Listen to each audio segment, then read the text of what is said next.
Okay, so Wolves have drawn 0-0 at Carrow Road against Norwich City in a game which, in the end, I think was actually a brilliant point, which isn't really something I thought I'd be saying before the game. XG had the game at zero 0.3 to 0.2, or sorry, 1.3 to Norwich, 0.2 to us, which was completely justified. If anything, I thought Norwich could have had 2 or 3 if it wasn't for a couple of good Jose Sarr saves and probably um, a bit of lacking quality for Norwich. I think if Norwich had an outstanding number 10 in that midfield, they probably would have won that game comfortably. And it feels like this is kind of becoming a bit of a trend. The lineup comes out, we're all kind of, we know what the 11's going to be. Obviously, Trincao came in for Podence, but we knew that was going to happen after the COVID positive test for Podence, which I didn't mind, by the way. I saw people wanting Adama.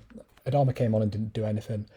And we've gone up to the point now with our wingers where I don't hate any of them, but I don't like any of them. Do you know what I mean? I think they're all kind of performing at a similar level. So I don't really mind who plays, to be honest. I'm not really that bothered. Some people really want Adama to play. Some people really want Huang to play. I'm not really that bothered. I don't really care who plays. I know Huang's got 4 goals, but I don't think his overall performances have been great. But anyway, the lineup came out. It feels like we're getting in a pattern now of having one really good game against Everton. Then you have a bad game against Palace. Then you have a good game against West Ham. Then you have a bad game against Norwich. Even before that, bad game against Leeds. But that was a good point. And this, although we were winning that game, and this felt very similar to that Leeds game, we were kind of hanging on.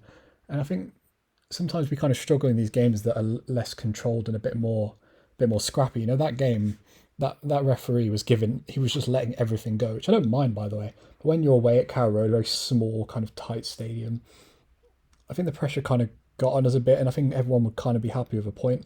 And look, a point's not a bad thing. It's another point on the board. It's a clean sheet. There was some good performances. I thought Jose Sarr had a really good game. I thought Ruben Neves had some really good passes. I thought Semedo had a good first half. But there was just a couple of players that had howlers, and we couldn't really. I don't know. Norwich just outworked us. They just pressed us, and fair play. I thought they had a really good game.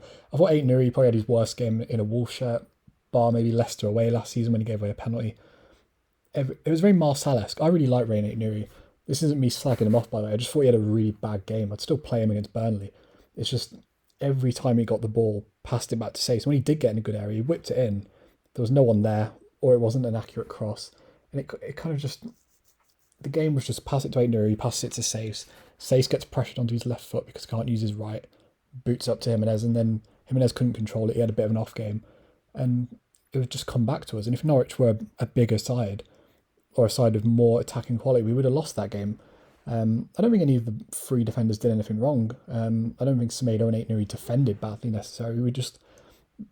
That front 5, it just didn't really click in this game. I thought we started the game okay. I thought the first 10-15 minutes were fine. It was a pretty even game.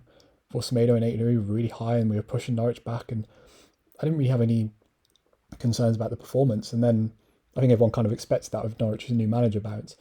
And then after that 15 minutes, it kind of fell into that Crystal Palace kind of vibe, and we went into a half time, and we hadn't conceded obviously in this game. And it was like, okay, we'll come out second half. Bruno will have learnt what Norwich are doing, because no one really knows what Norwich are under Dean Smith yet. And the second half came out, and honestly, it was worse. I think Ruben Neves had one really good pass just in the first few minutes of the game. Trincao got in behind, passed it to Jimenez, who had an okay header. Apart from that, there was just nothing in this game. Timo Pukki had a really good one-on-one. Jose Sarr had a good save. Balin was out again as usual. I thought Aitnuri and Huang were awful down that left side. I think in about the 70th minute, there was a chance where Huang was kind of on this left side. He comes inside, and Aitnuri overlaps, and then he just completely outplayed it and went out for a goal kick. And when that happened, I was just like, okay, we've lost this game. I genuinely thought we were going to concede. It felt very similar to the Leeds game where you knew something bad was going to happen. Thankfully, it didn't. I think Norwich had more quality, that would have happened. But overall, I'm not that bothered. Or it's not that I'm not bothered, but obviously it's disappointing. But we had a good win against West Ham. If we'd have beaten Norwich and got a draw against West Ham, I don't think anyone would have been too disappointed. And I think that Burnley game suits us. I think we'll do well against Burnley given the way they play. They'll give us time on the ball, unlike Norwich. They won't press us. And I think we'll beat Burnley pretty easily, and that's 7 points from 9. But these games where it's really high pressure, it's loads of pressing, it's a bit all over the place, we are struggling in. It's something we need to adapt to.